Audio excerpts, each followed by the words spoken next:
gracias, Señor, esta mañana, Señor. Te damos gracias por este tiempo que nos permite, Señor, conectarnos para poder seguir aprendiendo, Señor, para seguir preparándonos, capacitándonos, Señor, en tus negocios, como dicen, Señor, en lo que realmente, Señor, en poder ser útiles, Señor. Sabemos, Señor, que tú cuando nos llamas, nos capacitas, Señor. Es necesario, Señor. Y tenemos que estar atentos a ese llamado, Señor. Y gracias te doy por cada vida, Señor, por cada persona que se ha conectado esta mañana, Señor, que está dispuesto a poder seguir aprendiendo todos juntos, Señor, para poder también, Señor, ser cada vez más fieles, Señor, a tu palabra, para poder instruirnos y Señor, realmente seamos personas diligentes que están compartiendo tu palabra, Señor, y no pensamientos de hombres y no lo que a nosotros se nos ocurre, sino realmente estamos tratando de apegarnos a lo que tú dices en tu palabra, Señor. Sea tu Santo Espíritu, Señor, ese mismo Santo Espíritu que inspiró a esos hombres, Señor, a esos hombres que tú llamaste, muchos de ellos sin cualidades quizás, Señor, pero tu Santo Espíritu los inspiró a que escribieran tu escritura, Señor, a que escribieran tu palabra, Señor, que es viva y eficaz. Ese mismo Santo Espíritu, Señor, al cual acudimos esta mañana, para que también, Señor, nos ministre, nos ayude a poder entender tu palabra y a poder ser lo más fieles a tu palabra, Señor. En el nombre de Jesús, bendice a cada uno de mis hermanos que se han conectado, Señor. En el nombre de Jesús. Amén. Bien, hermanos, entonces esta es nuestra segunda clase, ¿sí? O segunda sesión del método de estudio inductivo o estudio inductivo de la Biblia, ¿sí? Entonces vamos a hacer un breve resumen quizás de lo que hemos visto la semana pasada. Yo dije, justamente les dejé como una pequeña asignación a aquellos que de pronto quizás no pudieron estar la semana pasada. Sería bueno que hayan visto el video, ¿sí? El video donde explicamos cada concepto. Este curso o este estudio es netamente práctico, pero como toda práctica siempre requiere cierta teoría, ¿no? Cierta teoría, ciertos conocimientos de ciertos conceptos claves, ¿no? Que necesitamos saberlo, ¿sí? Entonces, espero que lo hayan visto el video, y también dejamos como parte de una actividad leer ciertas páginas del manual, ¿no? Que venía a ser las páginas básicamente 10, 11, 13, 14, 15, 16, ¿no? Son páginas donde es netamente teórico y eso va a afianzarlos bastante a ustedes y les va a permitir también tener cierto, cierto soporte teórico de qué es lo que estamos haciendo, ¿no? Entonces, dicho eso, mis hermanos, vamos a hacer una breve, pero breve, un breve resumen de lo que hemos venido haciendo la semana pasada, ¿no? Para luego ya entrar netamente al tema práctico que corresponde al día de hoy, ¿sí? Entonces ahí les comparto mi pantalla. Decíamos que el concepto o la definición del método inductivo, ¿ya? O del estudio inductivo de la Biblia consiste en lo siguiente, dice. El método inductivo es el procedimiento de aprender mediante la observación de una serie de hechos recurrentes para llegar a una conclusión. Lo interesante de este método, mis hermanos, es de que mi estudio de la palabra de Dios lo voy a basar en los hechos o verdades que me registra la palabra de Dios. Decíamos que un método contrario a esto sería el método deductivo, donde el, el, el, el estudiante, que lee la Biblia o el que quiere llevar a hacer un mensaje, viene ya con un concepto preconcebido en su mente, ¿no? Quiere demostrar algo o dices, no, yo creo que se debe de criar a los hijos de tal manera. Entonces ya tengo algo en mi mente y voy a la Biblia con ese pensamiento. Y trato de corroborar en la Biblia o encontrarle la quinta pata al gato para sostener mi verdad que yo ya tengo en la mente. Eso ocurre con muchas sectas y con muchos también pseudos predicadores en la Biblia, ¿no? Donde tienen algo en su mente y quieren sustentar eso que tienen en su mente. Por ejemplo, la doctrina de la prosperidad, ¿no? Quiero sustentarlo y voy a la Biblia y hago un salpicado de la Biblia y trato de encontrar textos fuera de contexto muchas veces para afianzar lo que yo ya tengo aquí heredado por algún predicador, por algún pastor, más, ¿no?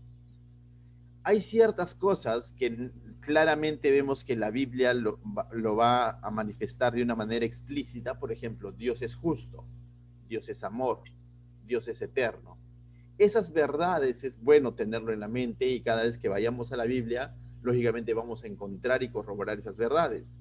Pero hay otras cosas que es mucho mejor ir descubriéndolas con la Biblia misma.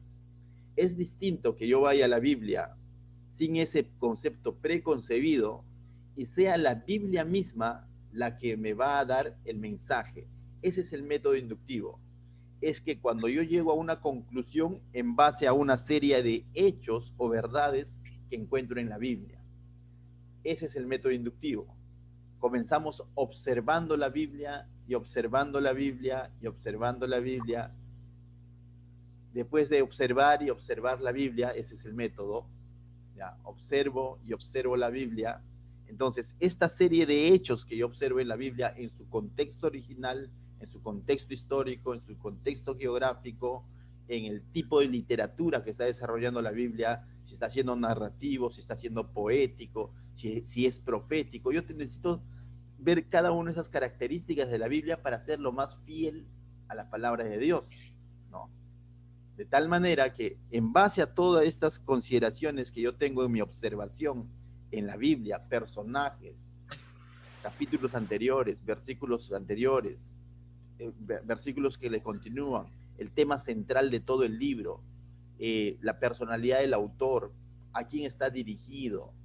Cuando yo considero cada uno de estos aspectos en mi observación, entonces eso me va a ayudar a tener una mejor interpretación. Pero si voy de una manera superficial a la Biblia y de pronto pretendo interpretarlo en el acto, muchas veces voy a cometer el error de interpretar cosas fuera de contexto y finalmente voy a tener una mala aplicación a mi vida y peor aún, ¿no? Voy a quizás transmitir ese error a otros, ¿no? Y caemos en lo que dice, es que la Biblia dice, sí, pero la Biblia dice, pero ¿dice realmente eso? ¿Es lo que realmente quiere decir la Biblia o es lo que tú lo has leído en una primera leída sin considerar el contexto? No sé si ustedes han escuchado, hay uno que muchas veces se repite hasta en cuadros donde dice, si creyeres en tu corazón, algo así, ¿no? Está en Hechos, creo, serás salvo tú y tu casa. ¿Han visto ese texto? Y muchas veces lo hemos dicho como promesa a alguien más. Y cuando vamos a las escrituras y analizamos el texto en su contexto, no es una promesa para todo ser humano. Fue una promesa específica que hizo Pablo al soldado que estaba ahí. Eso está en Hechos capítulo 10, si no me equivoco, ¿no? No, en 10 está. Es un evento donde Pablo estaba en la cárcel de Filipos, si no me equivoco, ¿no? Estaba en la cárcel de Filipos y entonces Pablo le dice, ¿no? Que esta misma noche tú serás salvo tú y tu casa. No sé si por ahí me lo pueden buscar o si tienes en tu Biblia, está en Hechos capítulo, si no me equivoco, 16 aproximadamente debe estar, ¿no? Pablo en la cárcel de Filipos, cuando ocurre todavía el tema del terremoto, ¿no? Hechos 16, verso 31, ¿sí? Ahí está, puedes buscarlo. En eso sí, en estas clases me van a ayudar bastante con el tema de Biblia, ¿sí? Entonces, Hechos 16, 31, en algún momento también lo vamos a estudiar quizás aquí en el método inductivo, ¿ya? Dice algo interesante, ¿no? 16:31, ahí hay una promesa, lo voy a citar literalmente, dice así. ¿Hay que leerlo? A ver, ¿lo puede leer, hermano Luis? Claro. ¿Me copian? Sí, correcto. Ahorita que me salió una pantalla acá. Perdón. 16:31. Dice, ellos dijeron, cree en el Señor Jesucristo y serás salvo tú y tu casa. Bien, gracias, hermano Luis. Entonces, lo estamos tomando, no vamos a hacer un estudio de este pasaje, pero lo tomamos como un ejemplo. En el contexto, este es un relato histórico narrativo.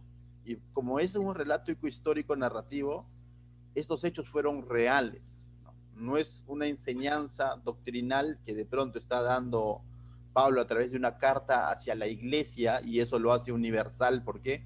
Porque está siendo dirigido a un grupo de hermanos donde va a tener un cumplimiento, sino es un hecho histórico, narrativo, donde Pablo específicamente se está dirigiendo a un soldado que estaba custodiando de su vida ahí en prisión, y acababa de ocurrir un terremoto, ¿no? Y Pablo fue liberado y el otro temía por su vida, quería matarse, ¿no? Y Pablo le dice, tranquilo, ¿no? Tranquilo.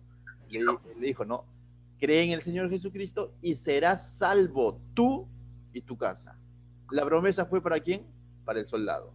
En el contexto, fue para el soldado. Y a veces nosotros queremos usar esto y decimos, es como que, o sea, queremos usar esa promesa que fue dada al soldado. Y aunque ciertamente el plan de Dios es de que seamos salvos nosotros y toda nuestra casa, pero recuerda, hay principios bíblicos que son más relevantes en toda la escritura, que la salvación es personal,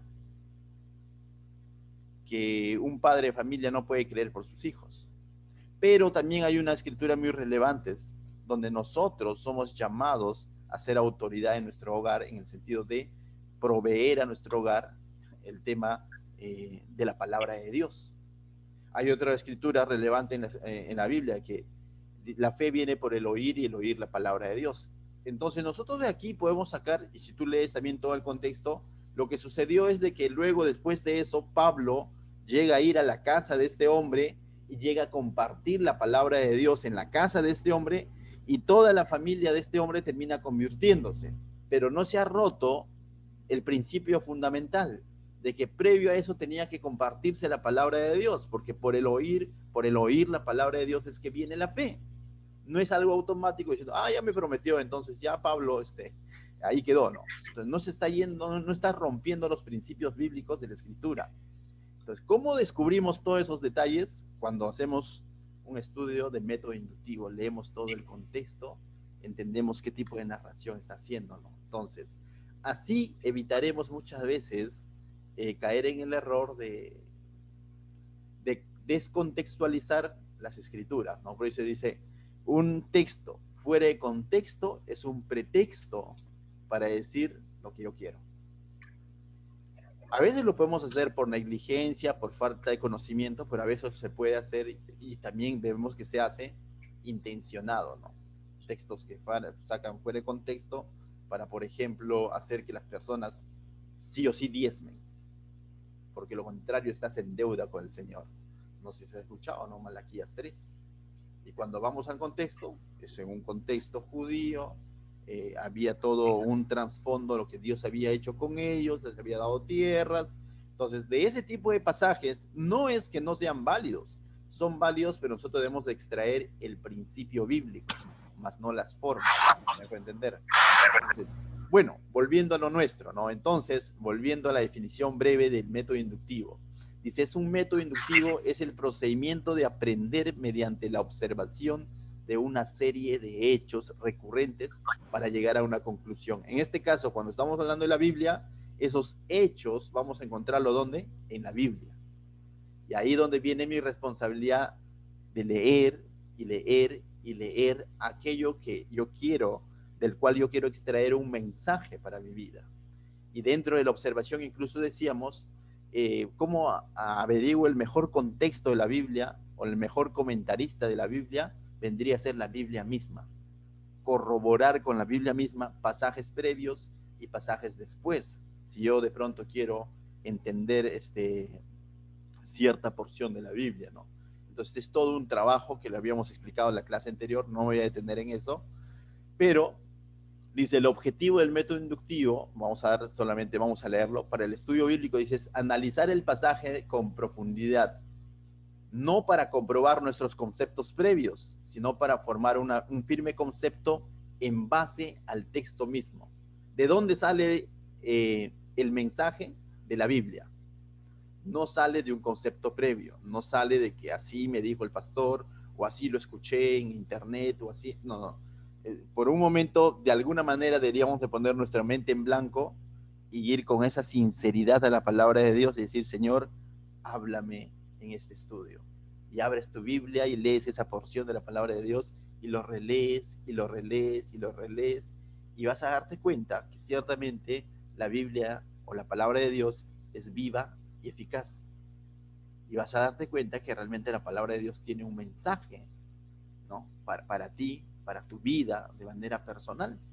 Entonces, pero eso ¿cómo lo voy a descubrir? Leyendo. Entonces, con esto diríamos, ¿está mal escuchar prédicas? ¿Está mal escuchar otros mensajes? No, no está mal. Pero eso no puede reemplazar mi sincero acercamiento a la palabra de Dios. ¿Me dejo entender? El Señor es un Dios personal que quiere hablarte a ti. Y no te va a hablar un mensaje diferente, definitivamente no, porque es una misma palabra, pero te va a hablar conforme a lo que tú estés atravesando, ¿no? De manera personal. Quizás con otras palabras, con otro matiz, el mensaje central no se va a perder. Va a ser idéntico a cómo le habla Alexander, va a ser idéntico a cómo le habla Roy cuando estamos hablando de un mismo pasaje, ¿no? Ya sería raro si de pronto a todos les habla, les muestra un mensaje de una manera y a otro le muestra de otra manera. Entonces ahí es donde tenemos que tener la humildad de que si hay textos que son un poquito complicados de entenderlo, tenemos que tener la humildad quizás de, primero, recurrir a alguien que considere maduro en la fe, ¿no? No por tanto conocimiento, sino veo en la persona prudente, que tenga madurez, entonces digo, oye, en este pasaje, ¿qué me puedes decir? ¿No? Entonces quizás por algo Dios dice, ha levantado maestros, pastores, ¿no? Dentro de la congregación, hermanos mayores en la fe, y recurrir, y bueno, quizás nos dan cierto, pero para eso también se requiere humildad, ¿no es cierto? Entonces, es bueno cuando encontramos textos complicados y no decir, no, el Señor me va a hablar acá. Recuerda, el Señor te va a hablar a través de su palabra principalmente, pero también ese mismo Santo Espíritu prepara personas para poder instruirnos. Amén. Entonces, dicho eso, mis hermanos, rápidamente, acá hacemos una comparación entre el método inductivo y el método deductivo, ¿no? El método inductivo dice, viene a las escrituras con la mente abierta. Ese es el método inductivo, ¿no? Diciendo, Señor, ¿qué me quieres enseñar hoy? El deductivo, que es lo contrario, viene a la escritura con una mente ya preparada acerca de lo que piensa ser la verdad. Entonces, para mí, la verdad es de que Dios es madre. Entonces me acerco con ese pensamiento a la Biblia. Y cualquier cosa que encuentre que se asemeje o de pronto le dé soporte a mi pensamiento de que Dios es madre, ¿por qué Dios es madre? Es que así como hay un Dios Padre, tiene que haber Dios Madre, pues. Entonces encuentro en Génesis, dijo Dios, hagamos, ya ves, ahí está su esposa. Estoy corroborando, afianzando ese error con ese pensamiento con el que acudí a la Biblia, ¿no? Y ahí dice hagamos, ya ves, ahí está la mamá, pues. Cuando debería ser todo lo contrario, ¿no? En base a lo que dice la Escritura, me voy a Juan 1:1, en el principio era el verbo y el verbo era con Dios y el verbo era Dios, y me voy dando cuenta de pronto que ese verbo se hizo carne, versículos más adelante, y que vino a habitar entre nosotros, y luego habla de Jesucristo. Entonces, el que estuvo en el principio no es una madre, porque la Escritura misma me está revelando que es ¿quién? Jesucristo.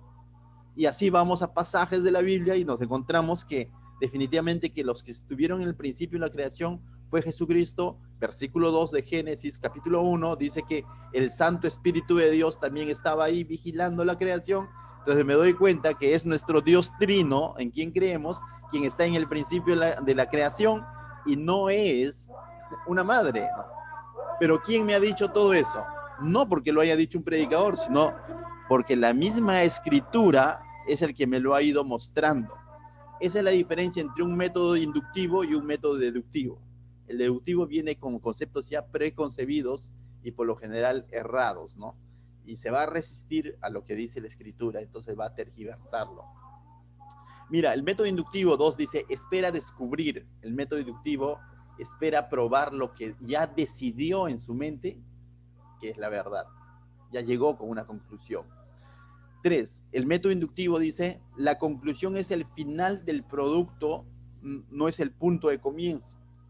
Y así debe ser, ¿no? Llego con una mente abierta a las escrituras y mi conclusión final, el mensaje final, por algo dice final, debe ser el producto terminado de mi estudio que yo he hecho, no al revés.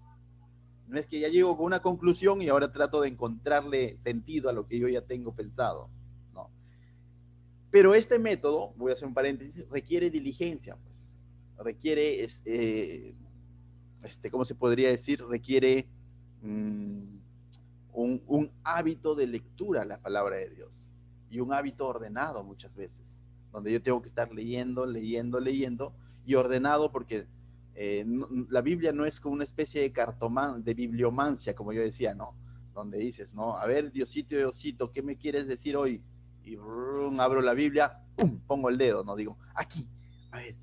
Y dice, fue y se ahorcó. Ah, no, esto es para Judas, esto no se aplica para mí. Recién, ¿no? Entonces, ¡pling! Aquí. Y ahí encuentro promesas, ¿no? Arrepiéntete. No, ¿cómo no? Ah, aquí. Dice, ¿no? Y ¡pum! Encuentro, dice, bienaventurado. Ah, esto es para mí. La Biblia no es una bibliomancia, ¿no? Y ahí yo estoy escogiendo el mensaje. De alguna manera estoy usando la Biblia como un amuleto. La Biblia debe ser usada como tal, ¿no? Como palabra de Dios, un estudio ordenado. Por eso que nosotros también como iglesia hacemos el estudio de verso a verso, ¿no? Libro por libro, capítulo por capítulo, versículo por versículo. Y esto también debe ser aplicado a tu vida diaria, en tu devocional diario. Dices, te propones, dices, todo este mes voy a leer Nadie te gana, nadie te está apurando, todo este año voy a leer el Evangelio de Juan, y vas de una manera ordenada. Y eso te va a dar contexto a los pasajes que vienen y vienen y vienen, porque tienes todo el trasfondo del sentido del libro. Pero requiere diligencia, requiere orden, ¿no es cierto? Pero vamos a estar siendo lo más cercano a la escritura. ¿Me dejo entender? Entonces, el método inductivo sí requiere diligencia, perseverancia, observar y observar y observar, leer y leer y leer, ¿no? Como al estudiante que de pronto dice, no entiendo, léelo nuevamente. Y eso debe resonar en nuestra mente, en nuestro corazón, cuando no entendemos un pasaje, léelo nuevamente y léelo, y léelo. Y te vas a dar cuenta que en tu séptima lectura vas a encontrar pasajes o vas a encontrar verdades que quizás en tu primera lectura no lo notaste. Vas a encontrar detalles. Y te vas a decir, pero si antes yo había leído esta parte y cómo de pronto, o David, quizás te ha pasado, ¿no? ¿Cómo el pastor lo ha encontrado el mensaje? Yo lo había leído, ni cuenta me di. ¿Cuál es el trabajo? Léelo, léelo, léelo. A esa etapa lo hemos conocido como la observación, ¿no? Vamos a pasar estos cuadros, también te pido que lo puedas revisar luego, ¿sí? Básicamente hace una comparación entre el método inductivo y el deductivo. Pero vayámonos al procedimiento en sí. Consiste en 3 pasos el método inductivo. Estoy haciendo un resumen, por si acaso. La observación. ¿Qué es la observación? Es prácticamente el 80% del trabajo o del procedimiento, del método. Como todo método tiene que haber un orden. Cuando yo tengo, por ejemplo, un método, ¿no? Voy a preparar, decía, arroz con leche, tiene un orden, ¿no? Primero el agua, el arroz, no, o sea, no puede ser primero el arroz, ¿no? Porque me va a salir tostada, ¿no es cierto? Si estoy usando todos los ingredientes, comienzo por la aplicación, luego la interpretación y luego la observación, no te va a salir. Tiene un orden, ¿no? Para que salga el producto como debe ser, tiene un orden. ¿Cuál es el orden? Primero es la observación. ¿Y qué es la observación? Es leer y leer y leer. ¿Qué es lo que realmente dice el texto? No, pero cansa leer. Mejor, ¿qué tal si busco una historia por ahí, una experiencia por ahí, un sueño por ahí? Y de pronto, también ocurre eso muchas veces, mi mensaje está basado en mi sueño, en mi historia, y de pronto ¡pum!, uso un versículo de la palabra de Dios para afianzar eso. No es la manera es leer y leer y leer el texto. Eso es la observación. ¿Qué es, pastor? Leer y leer. Pero en ese leer voy a ver ciertos detalles, personajes, lugares, qué tipo de texto es, a quién está dirigido, quién está hablando, ¿no? O sea, ese tipo de detalles lo voy a ver en mi leer. Puedo remarcar las palabras que más se repiten, por ejemplo, ¿no es cierto? ¿Qué más puedo ver, no? el estado de ánimo de las personas, cómo estaba la situación previo a lo que está diciendo Pablo, por ejemplo. Todo eso lo observo. ¿Dónde lo descubro? En mi leer y leer, en mi observar. Y puedo ir anotando cada uno de esos detalles, ¿no? Subrayando esos detalles. Y cuando vas de pronto a la escritura, ya cuando hablamos en términos de poder predicar quizás o enseñar una porción de la palabra de Dios, incluso puedes ser más minucioso todavía en tu observación. Y diría yo, tendrías que leer incluso hasta 7 veces. ¿Tanto? Qué bajo entendimiento tiene el pastor, ¿no? Y no es que tenga un bajo entendimiento, sino es porque la escritura es rica, de ahí tiene que salir el mensaje. No, los demás fuentes son complementarias, son la cereza del pastel, pero esa es la sustancia, la palabra de Dios. Después de haber observado, teniendo en cuenta cada uno de los criterios que también se enseñó la semana pasada, paso recién a mi interpretación. ¿Me dejó entender? ¿Y qué es la interpretación? ¿Qué es lo que quería comunicar el autor con este pasaje? ¿No? ¿Qué es lo que nos quiere dar a entender? Pero ya va más con un punto de vista de interpretación, de decir, ¿qué es lo que quería enseñar Jesús con este pasaje? ¿No? Ya yo te voy a interpretar, pero no interpretar por interpretar, sino en base a lo que he observado, en base a todo el trabajo previo, yo voy a interpretar, ¿no? Ya voy a hacerme preguntas como, ¿por qué? ¿Para qué dijo esto? Mientras que en la primera parte de la observación me hago preguntas, ¿dónde ocurrió esto? ¿Cómo ocurrió esto? ¿Quiénes estuvieron aquí? ¿Me dejo entender? ¿Qué dijo? Me hago preguntas de observación.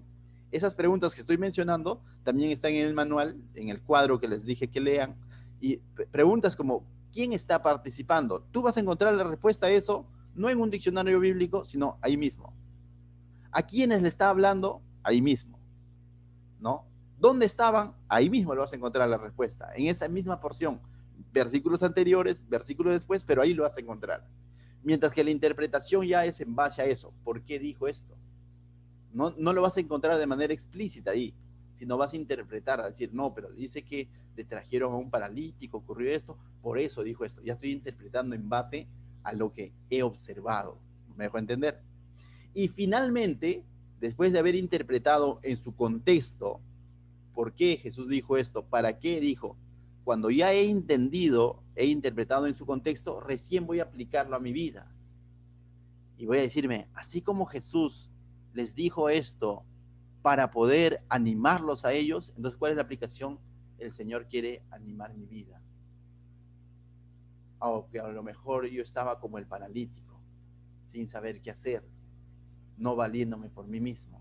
Entonces, el Señor es un Dios que restaura vidas. Y comienzo a aplicar a mi vida recién, no al revés. ¿Me dejo entender?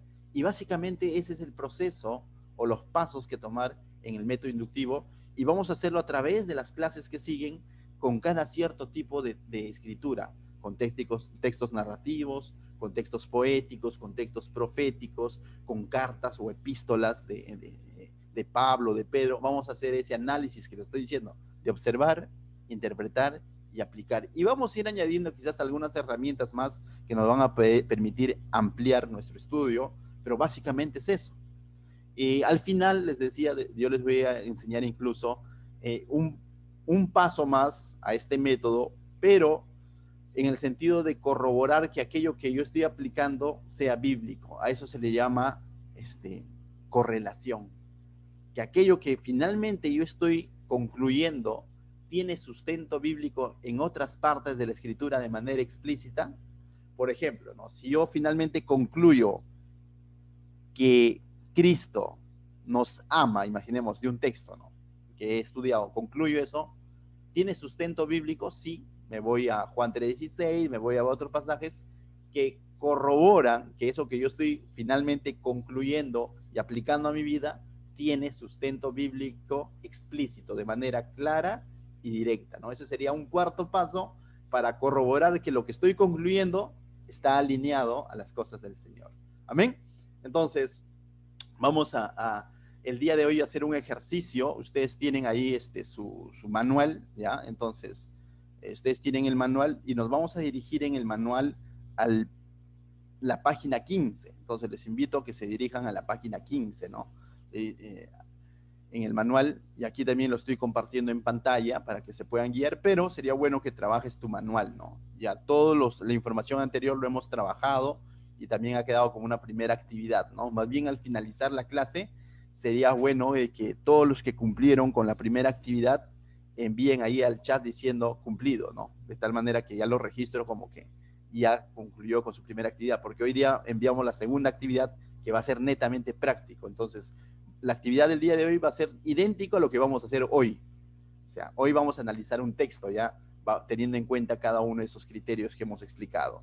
Entonces, mis hermanos, página 15, estamos todos, no, 17, mil disculpen, 17, página 17. Ya, página 17. Ahí vemos que dice textos narrativos, ¿no es cierto? Sí, textos narrativos. Vamos a analizar un texto narrativo el día de hoy. Vamos a leerlo juntos. Ahí ustedes tienen su manual. Dice: las escrituras contienen muchos libros escritos en forma narrativa. Estas historias son bastante fáciles de entender. El texto narrativo, ¿cierto? Es mucho más simple, más sencillo de entender frente a un texto profético, por ejemplo. Es más complicado, Apocalipsis, imaginemos. Jeremías es un poco más complicado, necesitas un poco más de contexto. Pero el técnico narrativo, muchas veces el contexto lo va a poner el mismo texto, ¿sí? Dice, entonces, son más fáciles de entender. En el Antiguo Testamento, los libros narrativos incluyen a quienes, habíamos visto en la clase pasada, la manito, al Pentateuco, ¿no? Donde está el Génesis, está Éxodo, está Levíticos, está Números y Deuteronomio, ¿no? Pero dentro de los textos narrativos en el Antiguo Testamento también tenemos desde Josué hasta Esther, ¿no? De ahí en adelante ya son textos poéticos y también encontramos textos proféticos, ¿no? Que en su momento lo vamos a estudiar. En el Nuevo Testamento los textos narrativos son solamente 5. ¿Cuáles son? Los 4 evangelios y el libro de Hechos. Son netamente narrativos. Eventos, y cuando decimos narrativos abarca más allá, son eventos reales que sucedieron. Eventos reales que sucedieron en una parte de la historia de la humanidad.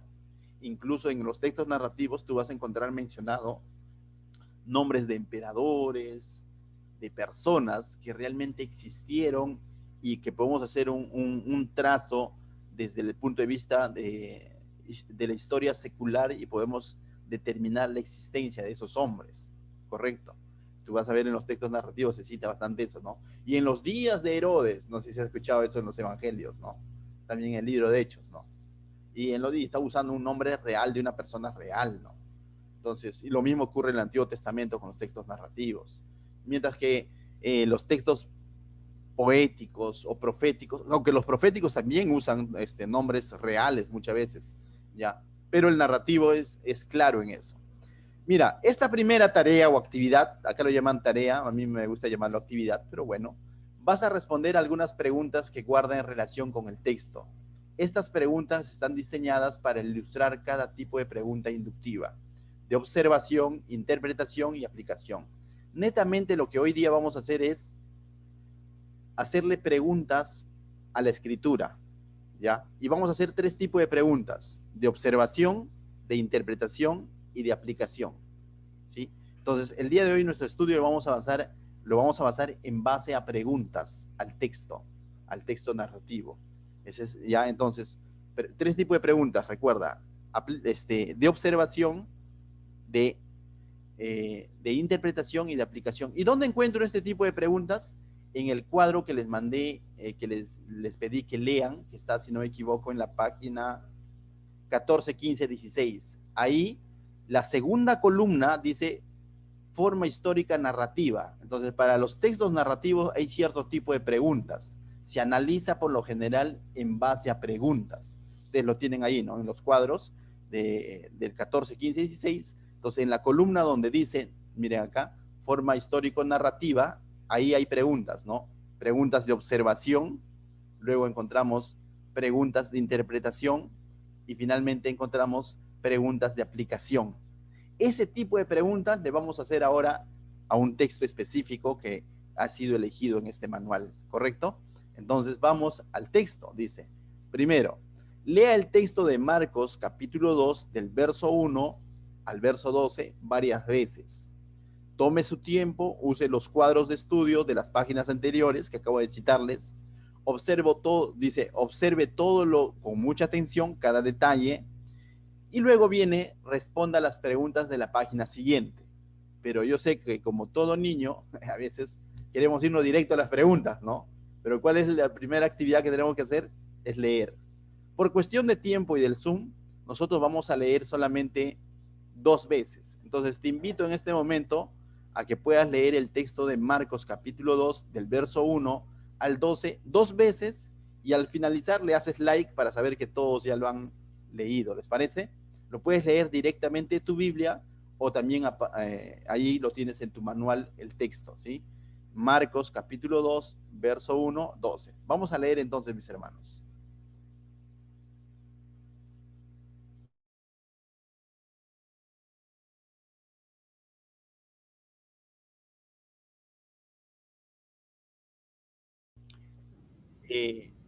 Una vez leído el texto, esta clase va a ser participativa, entonces nos vamos a la siguiente página. En la siguiente página hay preguntas inductivas, ¿sí? Cuando tú ves que hay una O delante, significa que es una pregunta de observación, cuya respuesta lo vas a encontrar en el mismo texto. Pero previo a esto, les recomiendo que también, por ejemplo, un poco más, si queremos ampliar nuestra observación, sería bueno, por ejemplo, saber quién es Marcos, el autor, ¿no? Pero es otra cosa, ¿no? ¿Cuándo fue escrito este evangelio? ¿No? ¿Dónde fue escrito? Entonces, eso a veces lo puedes encontrar en una Biblia de estudios. A veces las Biblias normales también traen ¿cómo se llama? Una introducción previa, ¿no? Un comentario previo de una página. Siempre es bueno también recurrir a eso para tener un concepto, un panorama amplio de todo lo que nos dice el Evangelio, ¿sí? Pero en esta ocasión vamos a analizar netamente el texto. Dice el número 1, ¿no? Que es una pregunta de observación. Mira la pregunta cómo comienza. ¿Quiénes? Esa palabra quiénes está denotando personajes, ¿no? Entonces eso es observación. Son los personajes mencionados en la historia. A ver, Alexander, vamos a comenzar con Alexander. ¿Quiénes son los personajes? Mencióname los que tú hayas encontrado, hayas considerado. Alexander Bustos sería en esta ocasión. Encuentro primero a Jesús, encuentro al paralítico, encuentro a multitudes de personas presentes y encuentro también a un paralítico que su familia lo llevan, lo hacen subir por el techo de una casa. Alto ahí nomás ya. Después continuamos ya con el relato, todavía no, pero puntual nada más, ¿no? Sí, dice Jesús, todos coincidimos, Jesús es personaje, sí, entonces pueden ir completando su manual. Jesús, otro, ¿quién más? El paralítico, un paralítico que lo llevan, es el mismo personaje prácticamente, ¿no? Multitud, dijo algo interesante Alexander, su familia que lo lleva. ¿Qué dicen? ¿Es personaje de la historia o no es personaje de la historia? No, uno dice. Los amigos. Muy bien, entonces los personajes serían los amigos del paralítico. Amigos. También sería, muy bien. Entonces, ¿cómo vamos descubriendo eso en la observación? ¿Se dan cuenta? Muy bien. Gracias, hermano Roy. Ya hemos visto entonces Jesús, paralítico, multitud, amigos del paralítico. ¿Y habrá alguien más dentro de la historia? Quizás alguien que haya notado. Los escribas, en el versículo 6. Muy bien, los escribas en el versículo 6 completamos, también ponemos los escribas. Entonces, excelente. ¿Alguien más habrá encontrado otro personaje por ahí? Quizás el resto no lo hemos visto de pronto. ¿Alguien más? O yo creo que son todos, ¿no? Entonces, sí, son todos los personajes. Si por ahí lo encuentras en tu séptima observación, nos los haces saber para tener ese detalle. A veces sucede, dicen, no, ya todos ya dijimos cerrado el caso, y de pronto lo vuelves a leer y encuentras, tenía que haber dicho. Ya, pero bueno. Siguiente pregunta, que también es de observación. Ya, a ver, vamos a ver, Patricia, ¿dónde estaba Jesús en la historia? En Capernaum. Muy bien, claramente dice en Capernaum, ¿no? En una casa, quizás si queremos ser un poco más específicos, ¿no? Y eso es un detalle interesante. Estaba en Capernaum en una casa. ¿De quién? No lo dice, eso sí, pero estaba en una casa, ¿no? No estaba en un templo, no estaba en una sinagoga, no estaba en un barco. Entonces, si nosotros tenemos esos detalles que Jesús, por lo general, estaba en el monte a veces, seríamos un poco más específicos decir, ¿no? Estaba en Capernaum en una casa. Eso va a contextualizar lo que está sucediendo. ¿Amén? Entonces, luego viene la pregunta número 3. A ver, vamos a Keila. ¿Qué sucedió? Relata toda la historia con tus propias palabras. ¿Nos podrías relatar, sin leer la Biblia, con tus propias palabras, en un minuto, toda la historia? Y Jesús había llegado a Capernaum y la gente primero se comenzó a acercar a él porque quería escuchar la palabra. Y después llegaron el paralítico y sus amigos llevándolo porque habían escuchado seguramente de Jesús. Y pues como querían acercarse a él y veían a toda la gente, sabían que no podían llegar rápido, entonces encontraron la forma que era bajándolo a su amigo el paralítico por el techo de la casa. Entonces, pues Jesús vio esto y le dijo de que por su fe había sido salvado. Y también los escribas estaban ahí porque no estaban de acuerdo con lo que Jesús le estaba diciendo, pero Jesús tenía toda la potestad para decirles, ¿no? Para decir eso porque es el Hijo de Dios. Y después el paralítico salió contento de eso porque había sido curado físicamente y también espiritualmente. Muy bien, gracias Keila. Hemos podido ver en el relato de Keila, bueno, se ha tomado un minuto con 20 segundos, pero bueno, pero ha hecho un relato veloz, ¿no? De lo que ha entendido. Y si observamos a detalle, luego ven la grabación, ha realizado algunas añadiduras al texto y también ha obviado ciertos pasajes del texto, que lógicamente no es por decir que lo has hecho mal, Keila, sino que justamente estamos viendo que cuán importante es la observación. En esta ocasión hemos leído solo 2 veces, ¿no? No siempre vamos a ser leales al texto, pero cuando parafraseamos el texto, lo que ha hecho Keila, debemos de siempre, sobre todo, asegurarnos de no añadir al texto. Quizás obviar, porque tu mente no es de pronto una grabadora, ¿no? Pero no podemos... Dice que le había dicho, tu fe te ha salvado, ¿no? ¿Sí? ¿Y qué dice el texto? Le dijo, por tu fe, dice, 5 dice, al ver Jesús la fe de ellos, dijo, paralítico, hijo, tus pecados te son perdonados. Es un detalle interesante, ¿no? El verso 5 dice, tus pecados te son perdonados. Pero dice, pero podría ser lo mismo que salvado. Y ciertamente, ¿no? Pero no se dijo, haz una interpretación del texto, sino relate el texto. No, estamos en un punto de observación. Y al relatar el texto, tengo que relatar definitivamente siendo lo más fiel a la escritura, ¿no? Que está bien lo que ha dicho Keila, finalmente, casi su fe la había salvado, excelente, pero eso ya es una interpretación, ¿no? Si tu pecado ha sido perdonado, entonces, ¿qué es lo que hizo Jesús con el paralítico? Lo salvó, pues, ¿no? O sea, y a veces nosotros tiende uno a irse directo a la interpretación. ¿Amén? Muy bien. Eso como ustedes lo pueden completar luego en casa, igual con sus propias palabras, quizás leerlo una vez más y luego con sus propias palabras relatar el texto, ¿no? Es ser bueno y luego comparas con la escritura y te das cuenta y tú mismo, ¿no? Pues cuestiónate o pregúntate diciendo, oye, acá le agregué, ¿no?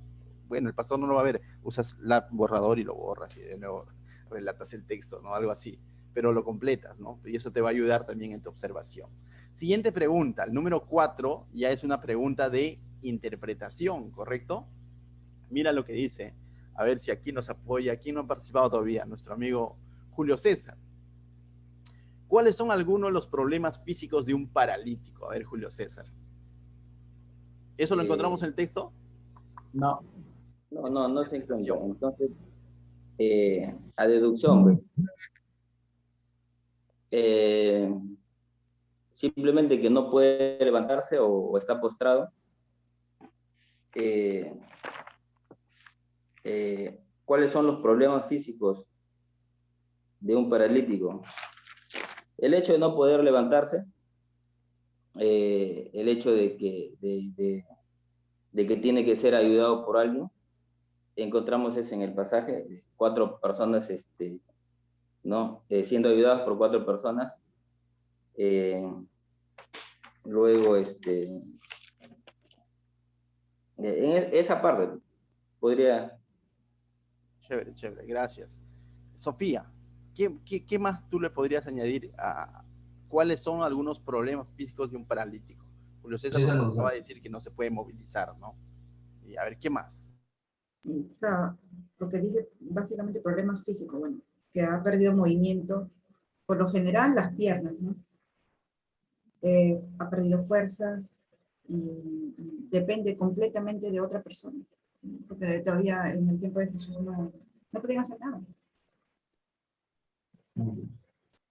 Gracias, Sofía. Entonces, eso podemos ir completando, mis hermanos, y lo que ustedes también consideren. Alguien quizás le encuentra otro problema físico por experiencia personal, algo así, podría decir, bueno, yo conozco, ¿no?, que puede ser esto.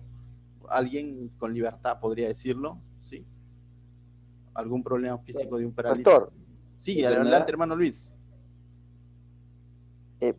Paralítico no especifica casi es parálisis completa, ¿no es cierto? Puede ser solamente alguna parte, como mencionaba la sierva, de las piernas, o podría ser totalmente, ¿no? Las personas que están postradas solamente. En aquel entonces no había silla de ruedas, me imagino, no había silla de ruedas, ¿no? O sea, tenían que cargarlo a pulso. Eso con referencia solamente a los problemas físicos de esta persona.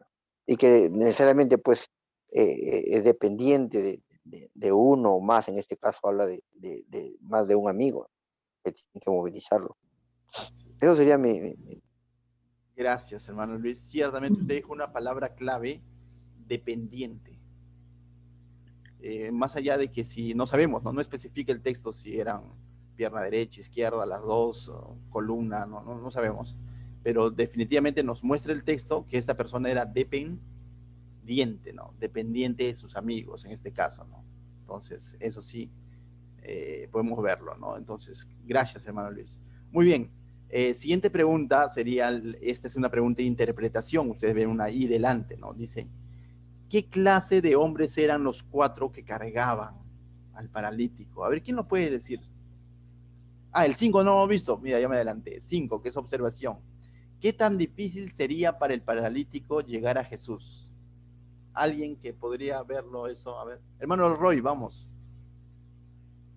Primero, muy difícil por su situación, que él no podía supuestamente caminar, porque cuando leemos el versículo 11 dice, levántate, toma tu lecho y anda a tu casa, ¿no? Se supone que no podía caminar, ¿no? O sea, era difícil llegar. Y también cuando leemos, cuando siempre donde estaba Jesús predicando, mucha gente se acercaba a él, ¿no? Y era difícil llegar a él por la cantidad de gente que estaba, ¿no? Y ahí no leemos también los versículos, dice que como ellos él no podía llegar, necesitaba siempre la ayuda de sus amigos, ¿no? Y como había mucha gente, también dice que él no podía por la puerta entrar, sino que entraron por el techo, ¿no? O sea, siempre se necesitaba ayuda de alguien ahí para poder ayudar. Muy bien, hermano Roy. Sí, siendo leales al texto, nos ha mencionado ciertas características. Uno, el hecho de que sea paralítico ya es difícil. 2, que esté en un lecho, habla mucho, ¿no? Son palabras que lo dice el texto, estaba en un lecho. Y 3, es un punto, quizás no lo hemos notado todos, pero el tema de multitud. Porque el verso 4 que nos dice, y no podía acercarse a él a causa de ¿qué? De la multitud. O sea, no solamente el hecho de que era paralítico, sino el lugar estaba abarrotado, ¿no? Si con la ayuda de sus 4 amigos tuvieron que romper el techo, estaba ahí todo lo demás. Pero imagínate ahora solo, ¿no? En tus propias posibilidades de paralítico, no vas a ingresar, ¿no? Entonces, según el texto, ¿qué tan difícil era para el paralítico ingresar? Podríamos poner muy difícil a causa de su parálisis y de la multitud, porque eso está en el texto, ¿no? Y entre paréntesis puedes poner verso 3 y verso 4. Entonces, la respuesta nos lo está dando ¿quién? El texto. Pastor. Dale. Sí, continúa, hermana. Continúa, hermana. No, perdón, gracias. No, que muy aparte, en el tiempo de Jesús, las personas que tenían alguna dificultad o algún problema físico eran marginados por la misma sociedad, muchos de ellos eran aislados, ¿no? Sacados fuera del pueblo o tenidos como mendigos, ya que no trabajaban, entonces estaban en lugares muy apartados y la gente prácticamente no les hacía caso, pues, ¿no? Entonces, no es como ahora, pues, ¿no? La inclusión y todo esto, pero en el tiempo de Jesús más bien eran excluidos totalmente. Eso quería aportar. Dale, hermano Luis. Bueno, la pregunta no especifica si era para el paralítico solo, o sea, llegar solo, ¿no es cierto? Dice, ¿qué tan difícil sería para el paralítico llegar? O sea, o solo era imposible, no solamente, no era difícil. ¿No? Ahora, pero no dice o sea, acá dice solamente qué tan difícil sería para el paralítico, o sea, era posible, entonces, ¿no? Ahora, la vaina es cómo lo subieron, ¿no? Porque bajarlo ya, pues, rompen el techo y que se caiga, pues, ¿no? Llegaban de Jesús y Jesús no lo iba a dejar morir, difícil. Pero lo tranca era subirlo y no habían ascensores todavía. Creo que ahí se inventaron los ascensores para Así es. poderlo subir. Era totalmente difícil, o sea, apoyado, como decíamos anteriormente, en la pregunta que le precede, dependiente totalmente, ¿no? de Así otra es. persona, y en este caso de sus amigos. Muy bien. Esa sería mi acotación. Excelente, hermano Luis. Justo, mire, pero se dan cuenta, en 4 versículos estamos observando y observando, ¿no? Entonces, ciertamente ese detalle, ¿no? Si fuese solo para el paralítico es imposible. Pero ahora, viendo el contexto, es difícil, pero no imposible, porque ahí no contaban con los 4 fantásticos, digo, con los 4 amigos, ¿no? Entonces estaban ahí. Pero aún así, fue difícil. Pero la respuesta, con el texto, ¿cuál sería? A causa de la multitud. Porque si no hubiera habido multitud, entran por la puerta grande. Nos damos cuenta. No hay multitud, esos 4 amigos lo hacen entrar por la puerta grande. Pero ¿por qué era difícil? A causa de la multitud. Y lo vemos en el verso 4, lo dice claramente. Y como no podían acercarse a él a causa de la multitud, el texto nos da la respuesta, ¿no? Entonces, esa es una pregunta de observación. Hemos tenido que observar, poner la lupa ahí. Te pregunto, ¿eso lo descubres en una sola leída? No, eso lo descubrimos leída tras leída y haciéndole preguntas al texto. Muy bien, gracias, la participación de todos ustedes está fenomenal. El de Sofía quería poner eso, cuando Sofía ya va un poquito más allá en su análisis de observación, dice, aquel entonces no había el tema de la inclusión, los paralíticos, es válido, ¿sí? Es válido, porque ya está yendo a un análisis, a una observación un poco más, incluso fuera del texto, pero no se está saliendo de la idea. Correcto, está contextualizando según la historia, que también eso es válido, ¿no? Pero ahí ya necesitamos tener cierto panorama histórico de los eventos, ¿no? Y eso también te va a ayudar cada vez que tú hagas análisis de este pasaje, cuando en algún momento estés analizando Mateo, estés analizando Lucas, entonces esto incluso va a nutrir a tu análisis de otros pasajes de la Biblia, porque vas a decir, así como ocurrió en Marcos, también sucedió algo similar, entonces ya vas contextualizando, ¿no? Entonces, pero todo está siendo en base al contexto histórico. Muy bien, pasamos entonces ahora sí a la pregunta 6, que sería de interpretación. Dice, ¿qué clase de hombres eran los 4 que lo cargaban? A ver, ¿quién nos podría decir con libertad, ya? Con libertad. O si no, vayamos primero a aquellos que no han participado. A ver, hermana Luz, a ver, vamos. Ahí que está, se ha vuelto a la cama, creo.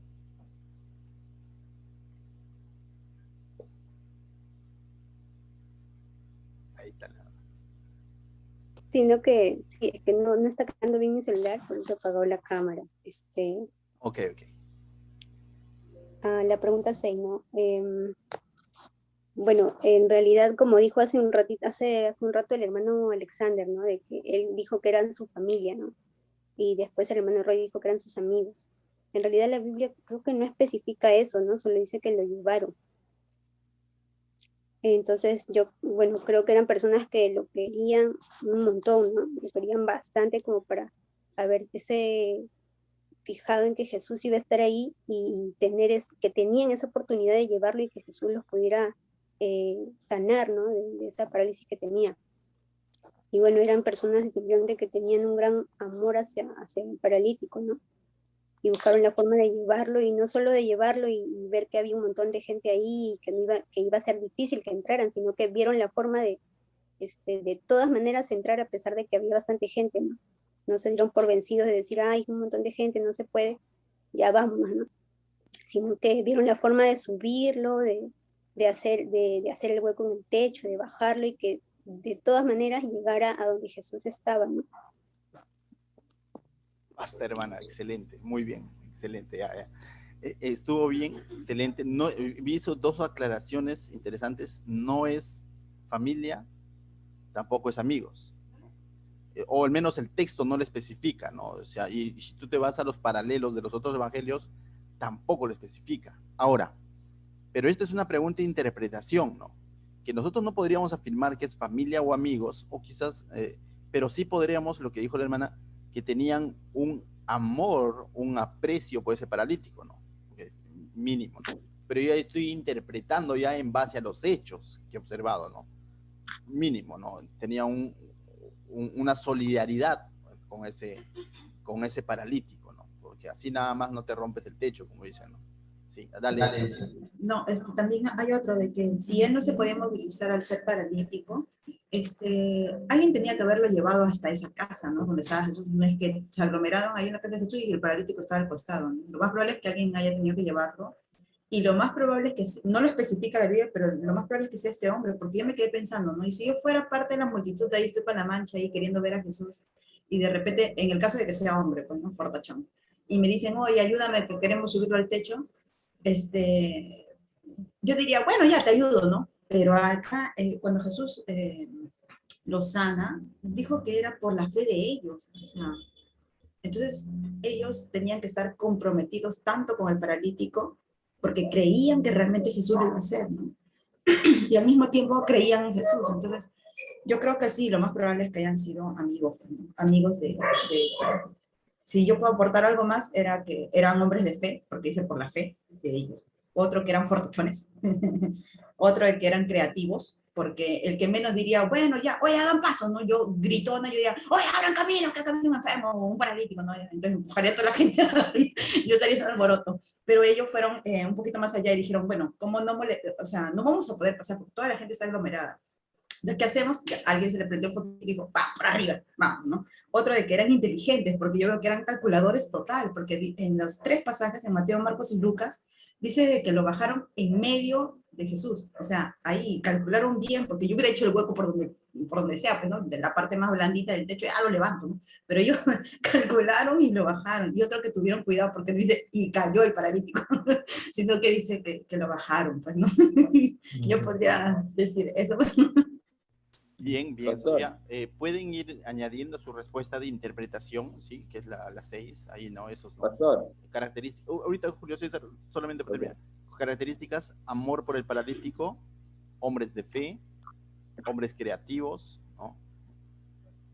Hombres fuertes. Entonces, eso no lo encontramos en el texto, pero es una interpretación en base a nuestra observación que hemos venido haciendo, ¿no? No es algo que se nos está ocurriendo, ¿no? En cambio, yo decía hace un momento, Spider-Man estaba ahí, porque Spider-Man sube al techo, güey.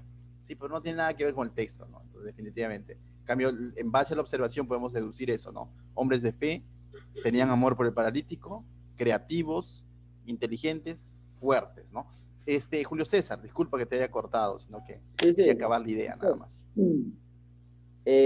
Ciertamente no dice que fueron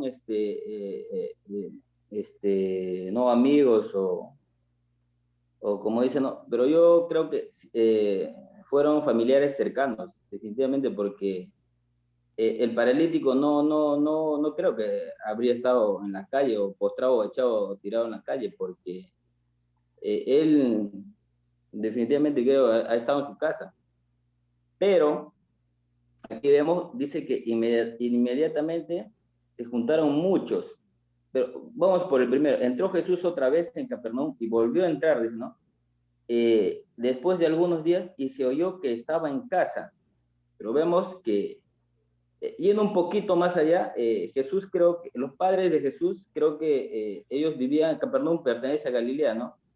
Entonces, Judea, Jesús nació en Judea, nació en Nazaret.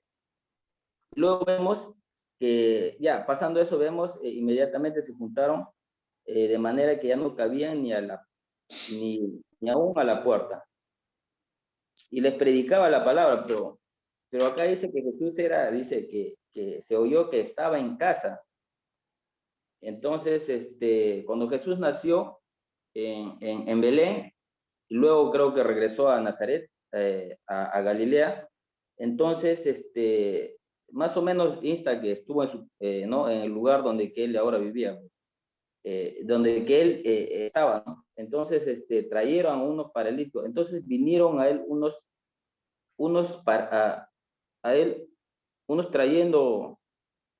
entonces vinieron a él unos trayendo un paralítico que era cargado por 4.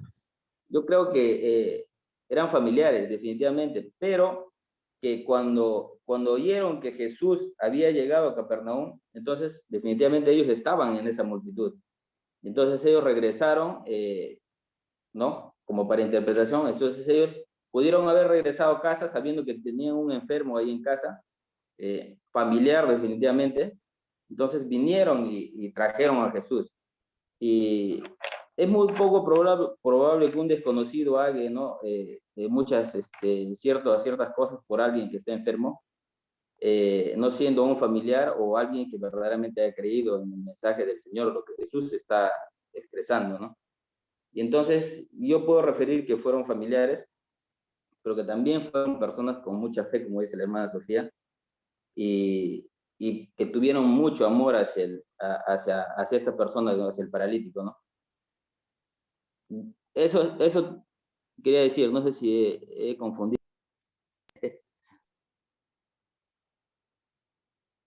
Ya, una parte que puedo ayudar en algo era de que lo que pasa es que Jesús vivía, o vivió, mejor dicho, en Nazaret, porque después ya, una vez comenzado su ministerio, estuvo por todos lados, ¿no? Lo otro es que cuando decía en casa, yo también cuando leí dije, ¿qué raro, en casa de quién? Le faltó decir ahí de quién, ¿no? Entonces dije, bueno, ¿quiénes eran los amigos de Jesús? Por lo general era Lázaro con su hermana María y con Marta, ¿no? Pero después dije, pero ellos vivían en otro lado, ellos vivían en Betania. Entonces, pero ahorita están en Capernaum, perdón, es otro lugar. Entonces, averiguando un poquito ahí, ayudado por el Google, busqué y decía de que quienes vivían en Capernaum eran Andrés, Mateo y Pedro, que eran discípulos de Jesús. Entonces, lo más probable es que hayan estado en la casa de alguno de esos discípulos, ¿no? O sea, lo más probable, no lo sé. El pastor que sabe bastante más, que nos puede explicar un poquito. Ya, justo, mire, ahí estoy mostrándoles un mapa, para no confundir tema de ¿cómo se llama? De ciudades, ¿no? Lugares, ¿sí? Jesús nació en Belén, bueno, ahí no fui, en Belén, no está aquí, lógicamente, Belén está mucho más al norte, si no me equivoco, ya, pero vivió parte de su infancia en Pastor, Nazaret. ¿está compartiendo el mapa? No, ¿no? ¿Está ¿Cómo? compartiendo el mapa? No, ¿no? Sí. No, yo no lo veo. Sí, estoy compartiendo un mapa. No sé si lo Sí. logran ver. Ya. Ok. Perdón. Ok, ¿no? Entonces Jesús pasó gran parte de su infancia en Nazaret, porque ahí vivía José y María, ¿no? Ellos vivían, por eso que se le conocía como Jesús de Nazaret, no porque haya nacido en Nazaret.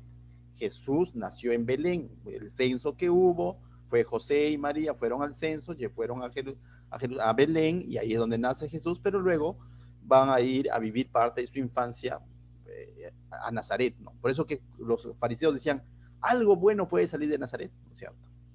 ¿Y quiénes vivían en Capernaum? Como nos dice Sofía, Andrés, Mateo y Pedro, ¿no? Esto ya ampliando un poco nuestros estudios, ¿no?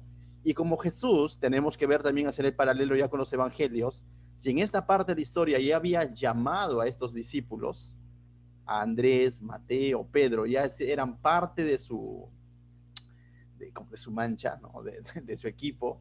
Entonces, ciertamente, cuando llegan a Capernaum, lo más probable, no lo dice la Biblia de manera explícita, es que están en la casa de ellos, ¿correcto?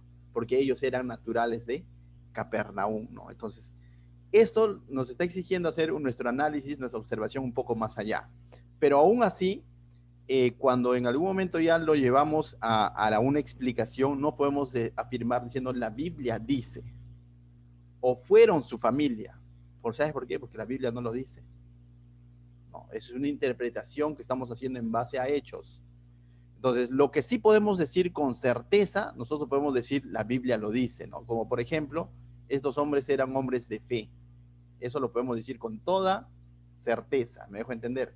Con toda certeza podemos decir que eran hombres de fe, que tenían un aprecio para el paralítico. Ahora, puede ser un aprecio en base a que ellos eran hombres de fe, ¿en quién? En Cristo, en que Jesús sanaba, porque a eso iban ellos, ¿no? A que Jesús los sane. Entonces, por su fe, le dice Jesús, entonces ellos tenían esa fe en que Jesús sanaba y habían tenido una experiencia con Jesús o habían escuchado de Jesús.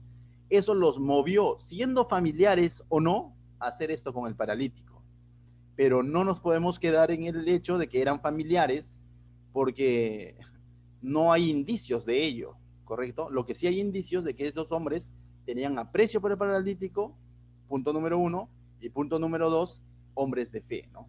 Y todo lo demás que Sofía también de alguna manera aportó decir, ¿no? De que eran creativos, todo eso demás que también lo vemos en el texto claramente. Amén. Entonces, más o menos para aclarar el tema de la casa de quién, ¿no?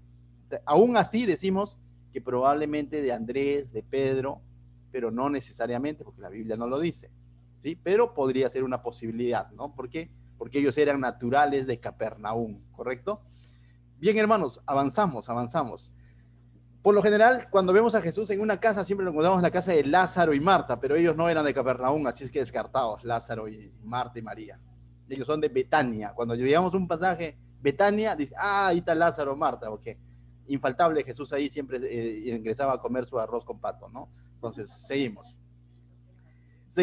completando entonces en el punto, la pregunta 6b dice, ¿por qué eran tan persistentes? A ver, también es de interpretación, que está muy relacionado a la anterior, sí. Muy relacionado. ¿Por qué eran tan persistentes? Porque estas personas que llevaron al paralítico conocían de los milagros de Jesús, conocían ¿no? Del poder que podía él sanaba a los enfermos, ¿no? Correcto, porque tenían fe en lo que claro. Jesús hacía.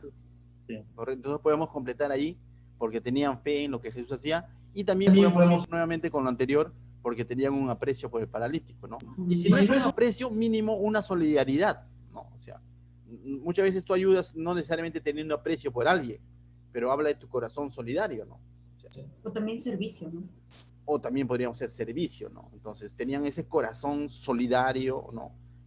Pero también hombres de fe, porque por más solidario que tú sepas, y si dices, oye, a ver, si tú dices, no creo que Jesús sane, entonces ¿a qué lo llevo, no?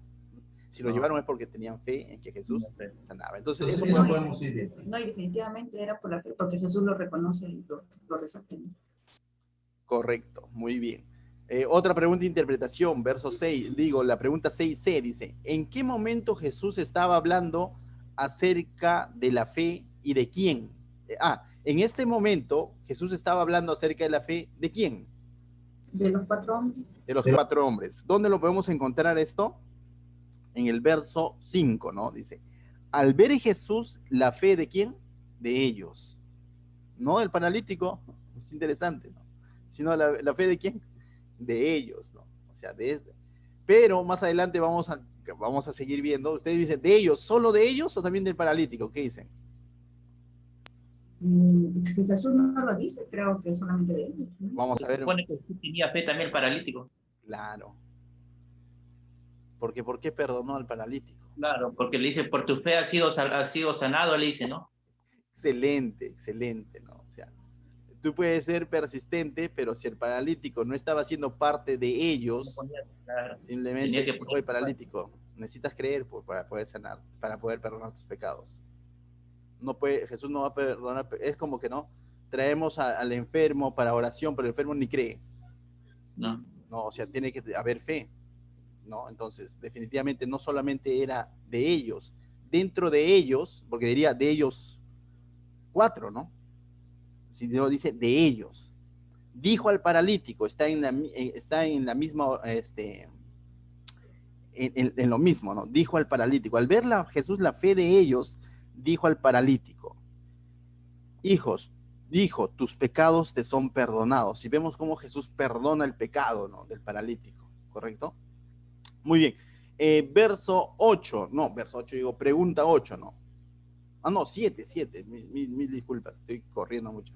7, la primera parte, ¿por qué Jesús, dice, por qué dijo Jesús, hijo, tus pecados te son perdonados? Esta es una pregunta interesante de interpretación.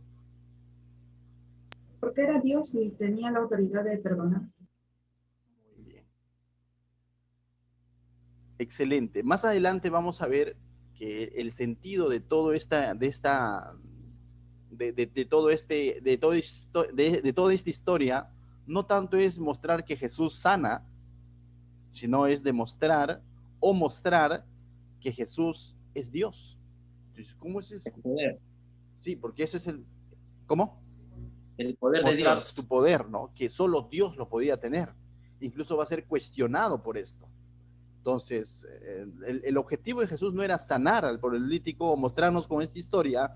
El autor no nos quiere mostrar solamente que Jesús sana o perdona, sino lo que nos está queriendo mostrar es la divinidad de Jesús, porque va a ser puesta en cuestión más adelante y él va a terminar respondiendo eso, y pareciera que cambia el tramo de la historia y se va a enfocar en Jesús netamente. Y el paralítico fue un personaje más de la historia, no fue el punto central. Entonces el verso 7 dice, ¿por qué dijo Jesús, hijo, tus pecados te son perdonados? Sofía lo dijo hace un momento, porque él era Dios. ¿Y de dónde deducimos esto? Es una pregunta de interpretación, porque solo Dios podía perdonar pecados, y más adelante lo va a decir, que por eso va a ser justamente cuestionado Jesús, ¿correcto? Entonces ahí podemos poner, porque solo Dios, o porque él era el Hijo de Dios y podía perdonar pecados, podría ser, ¿correcto? Porque él era el Hijo de Dios y podía perdonar pecados. Muy bien. Pastor, sí, le escuchamos. Bueno, también en esa época también las personas que tenían alguna enfermedad, ¿no? O eran afectados por algo, también se creía de que sus padres o la misma persona que lo padecía era porque había cometido pecados, ¿no? Entonces, creo que también al decirle Jesús que sus pecados le son perdonados y de que él se podía de alguna forma levantar y que esa enfermedad, que la parálisis que él tenía era quitada, podían también ver de que Jesús al perdonar pecados, o sea, no solamente era de que una forma de que se sanara, sino de que su alma misma, su espíritu mismo iba a estar liberado, ¿no? De esas cosas en las que ellos creían, ¿no? Que era pecado, pero Jesús lo limpia no solo de su enfermedad, ¿no? Sino de que también internamente, ¿no? Al tener la autoridad de perdonarlo. Buen detalle, hermana Luz, sí, correcto. Tenía mucho que ver el tema del pecado con la enfermedad que tú podrías de alguna manera tener, ¿no? Enfermedades como esta sobre todo, ¿no? Entonces tenía mucho que ver también con los pecados que pudieran haber cometido, ¿no?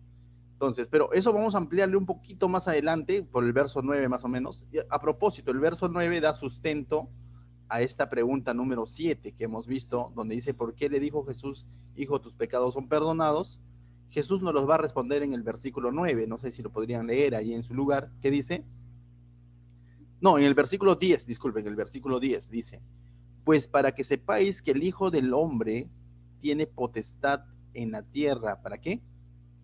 Para perdonar pecados. Ahí está la respuesta. ¿Por qué Jesús le dijo, tus pecados son perdonados? Uno podríamos decir, otra verdad, ¿eh? Porque lo que dijo la hermana Luz, porque era pecador. Porque tú le dirías, tus pecados son perdonados a alguien que no es pecador. Esto corrobora que este paralítico no era una mansa paloma, ¿no? Como a veces creemos que somos. Porque a veces venimos a Jesús con un corazón como que de víctimas, ¿no? Señor, sáname, no permitas que más yo siga así. Y el Señor nos muestra y nos dice, yo quiero perdonar tus pecados. O sea, y nos damos cuenta que así esté en silla de rueda, esté en cama, finalmente eso no quita que no sea pecador. Y esto corroboramos con Romanos, que nos dice que por todos somos pecadores, ¿no? Y aquí le está poniendo paralítico. No le está diciendo, pobrecito, mira cómo lo han traído, pobrecito, lo voy a sanar. Sino, Jesús está yendo al tema de fondo. Tus pecados son perdonados.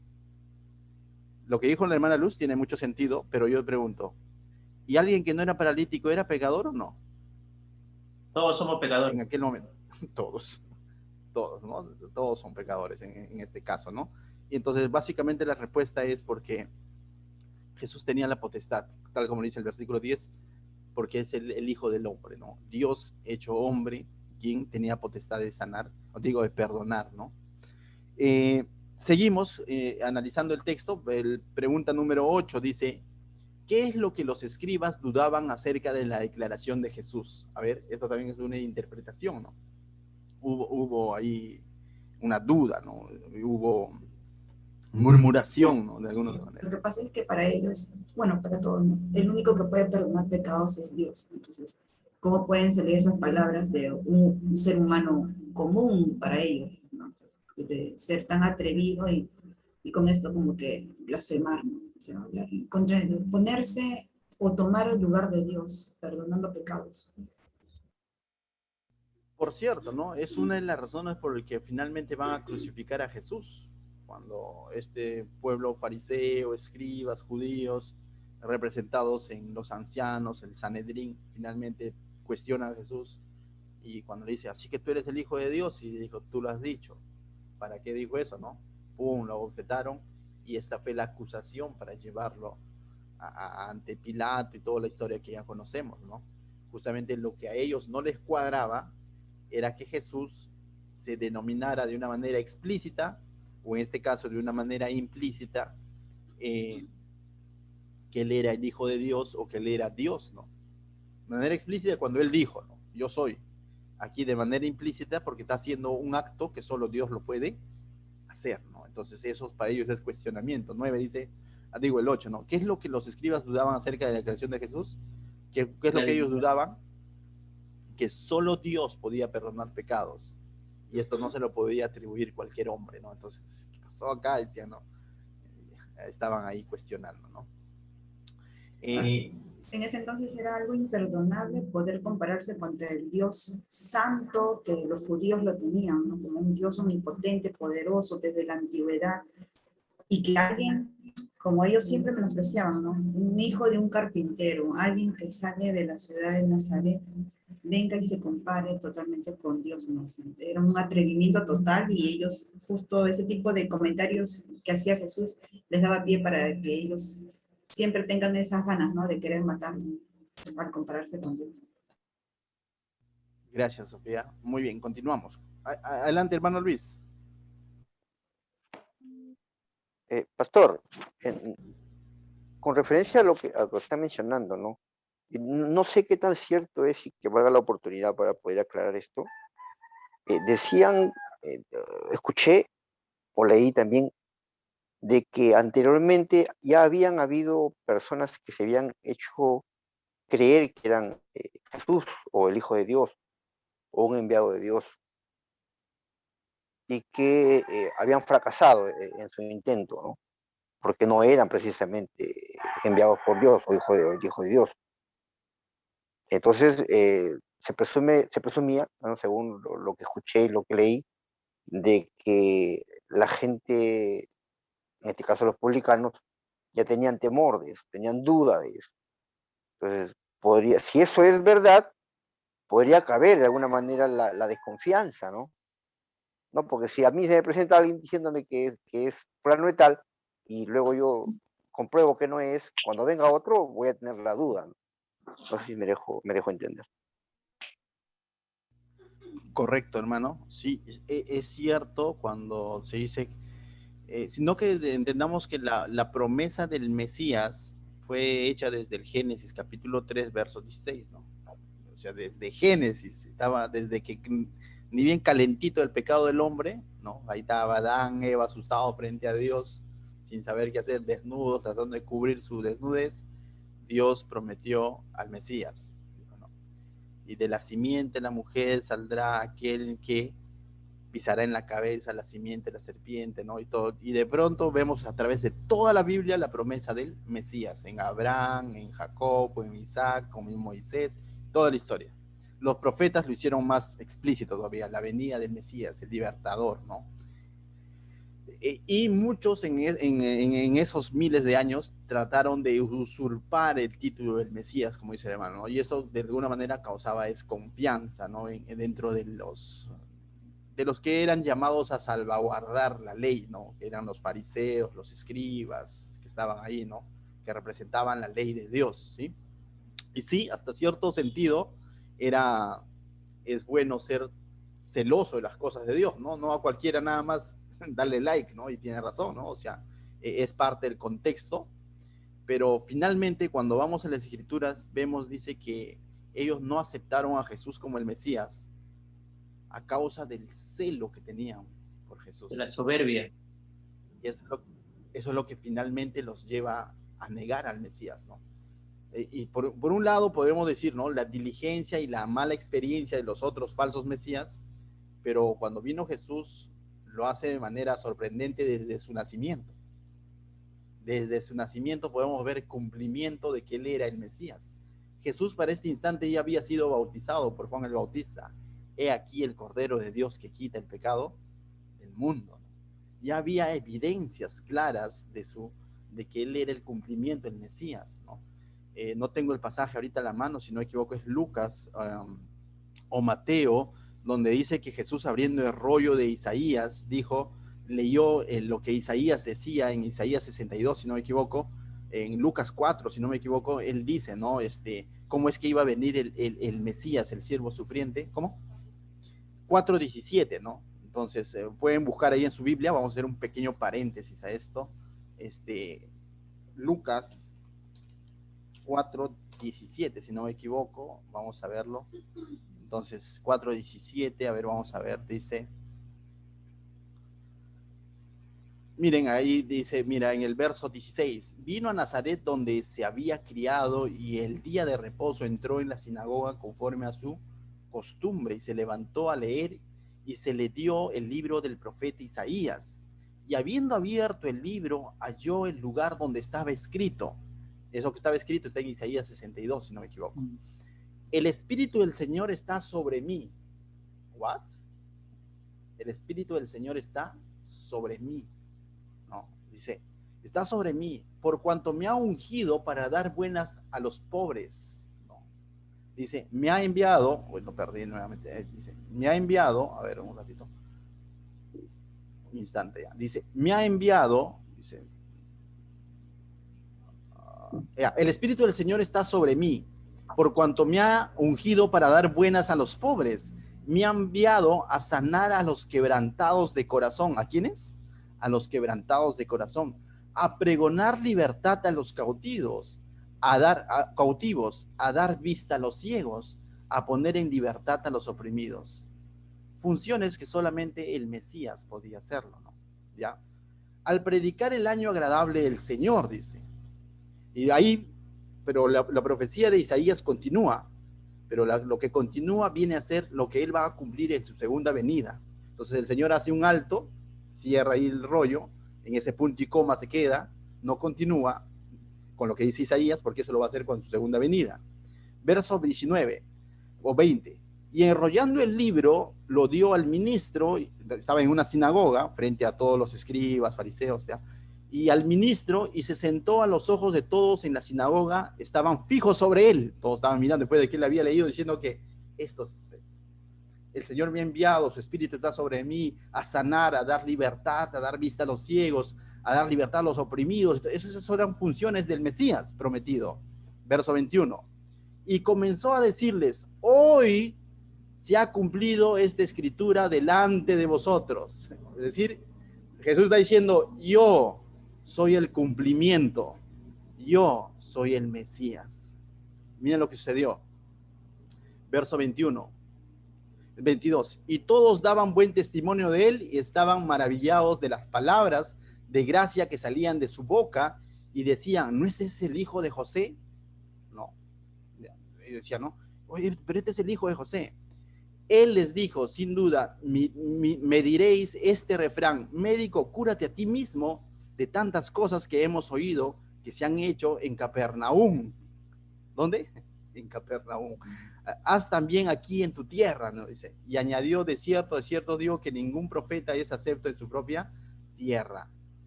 Entonces, lees todo el contexto, él básicamente se mostró como el Mesías, ¿no? Y así podemos tener pasajes en el que él se muestra como el Mesías, pero finalmente es rechazado, ¿no? Mira lo que dice el 28, ¿no? El 28 de ese mismo capítulo. Al oír estas cosas, todos en la sinagoga, dice, se llenaron ¿de qué? De ira. Y levantándose le echaron fuera de la ciudad y lo llevaron hasta la cumbre del monte sobre el cual estaba edificada la ciudad de ellos, para despeñarle. Mas él pasó por en medio de ellos y se fue. ¿Qué es lo que trajo reacción en los religiosos de aquella época, en los escribas, fariseos? Ira, envidia, celo. Y finalmente ellos negaron al Mesías que tuvieron frente a ellos, y desde su nacimiento vemos su cumplimiento por el celo que hubo en ellos. Y más en otros pasajes decían, ¿no? Qué bueno puede salir de Nazaret. Y una de las cosas por lo que lo acusan justamente es eso, ¿no? Terminan abofeteándolo. Entonces, ciertamente había una desconfianza, pero también vemos que había un celo en ellos, ¿no? ¿Por qué? Porque esperaban que el Mesías sea pues una persona prominente, ¿no? Un libertador político, mínimo, que salga dentro de ellos, de la cúpula, ¿no? Entonces, no sucedió así. Él vino como el siervo sufriente, ¿no? Hermana Luz, adelante. Sí, pastor, justo con lo que comentaba el hermano Luis, ¿no? Lo que preguntaba, en el pasaje de Mateo, en el capítulo 11 también, dice que cuando Juan estaba en la cárcel, ¿no? Y escuchó hablar de lo que Jesús estaba haciendo, mandó a sus discípulos a que preguntaran, ¿no? Si él era el que estaban esperando o vendría otro, ¿no? También creo que porque también él había visto de repente a esas personas que se hacían pasar por el Mesías, ¿no? Y ahí Jesús mismo le responde, ¿no? Respondiendo Jesús les dijo: id y haced saber a Juan las cosas que oís y veis. Los ciegos ven, los cojos andan, los leprosos son limpiados, los sordos oyen, los muertos son resucitados, y a los pobres es anunciado el evangelio. De repente sí podía haber personas que se hacían pasar por el Mesías, pero ¿cuál era la forma de saber de que Jesús era realmente el Hijo de Dios y que era el enviado? Que él cumplía todas estas cosas que ya estaban escritas en las palabras, ¿no? Que ya estaban en las profecías, ¿no? Que cualquier persona no podía haber resucitado a ninguna persona, ¿no? No podía sanar de la lepra, que era algo tan difícil, no tan fuerte, o sea, y viendo esas cosas podían saber de que realmente Jesús era el Hijo de Dios, ¿no? Y no dejarse engañar por otras personas que se hacían pasar por el Mesías, ¿no? Gracias por su aporte, hermana Luz. Sí, tiene mucha razón, ¿no? No tanto es en lo que él podía decir de él, ¿no? Sino vemos no solo afirmaciones de Jesús, sino evidencias claras, ¿no? Que ciertamente los fariseos se cegaron, ¿no? Se taparon la vista y no quisieron reconocer en el Mesías, ¿no? Y aquí va a ocurrir algo así, porque el cuestionamiento va a venir por ese lado, ¿no? No, el cuestionamiento no viene tanto en decirle, oye, pero vayamos a la Escritura, entonces, ¿qué cosas ha cumplido este hombre, no? Sino más allá, ¿quién se cree este, no? Volvamos al texto para avanzar un poco más, disculpen, nos estamos aplazando un poco. Dice el verso, nos quedamos en la pregunta 7, creo, ¿no? 8. ¿Qué es lo que los escribas dudaban acerca de la declaración de Jesús? Que él era Dios, ¿no? O que él tenía potestad para perdonar, ¿no? O que él era el Hijo de Dios, ¿sí? Entonces eso es lo que estaban ellos dudando, ¿no? Más que dudando, creo, cuestionando. El punto 9 dice, o la pregunta 9, ¿cuándo comenzó Jesús a contestar sus preguntas? ¿Alguien lo encontró?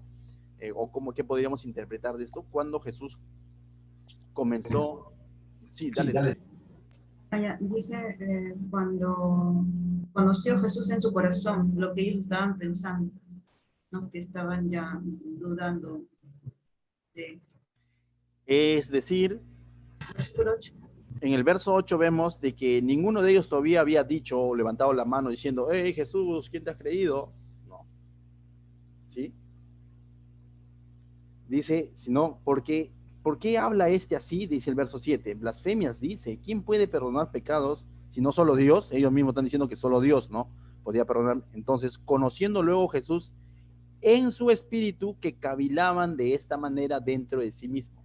No lo habían dicho todavía de manera audible, sino estaban entre ellos como que diciendo, ¿y quién se cree este, no? ¿Quién se cree para perdonar pecados? También dice la palabra cavilaban, dice que significa pensar con mucha insistencia y preocupación. De ahí los venían dando vueltas ese tipo de preguntas en su corazón, en su mente. Y Jesús ya sabía ese pensamiento y contesta en el 8, sin que haya pregunta audible. Así es, ¿no? Entonces, ¿cuándo comienza Jesús a contestar la pregunta de estos, ¿no? En la pregunta 9, ¿no? Es cuando él pues, conoce en su espíritu lo que ellos cavilaban, ¿no? Lo que ellos estaban ahí pensando, ¿no? Entonces, no es todavía cuando lo cuestionan directamente, sino Jesús está haciendo un escaneo del corazón de estos hombres, ¿no? Está ahí viendo el corazón de estos hombres, ¿sí? Dice el verso 10, sí, vamos a avanzar, terminamos esa página y luego el resto va a quedar como asignación, ¿sí? Dice pregunta 10, lea otra vez los versículos de 9 al 11, ¿qué es más fácil decir y por qué? Si ustedes leen del verso 9 al 11, dice, ¿qué es más fácil decir al paralítico, tus pecados te son perdonados? O decirle, levántate, toma tu lecho y anda. Pues para que sepáis que el Hijo del Hombre tiene potestad en la tierra para perdonar pecados, dijo al paralítico, ¿no? A ti te digo, levántate, toma tu lecho y vete a tu casa. Entonces Jesús es el que hace esta pregunta. ¿Qué es más fácil decir? A ver, tribuna abierta, ¿qué es más fácil decir, hermanos? Tus pecados son perdonados. Claro, tus pecados te son perdonados, es más fácil decir para cualquiera porque eso no se ve, ¿no? Eso es algo que queda ya en el corazón de la persona. Entonces, nadie podía como que comparar, refutar, decir, ¿verdad? ¿Lo perdonó? No lo perdonó. Pero hacer el milagro, eso tenía que ser definitivamente algo que se tenía que ver y que tenía que ser comprobado, creo.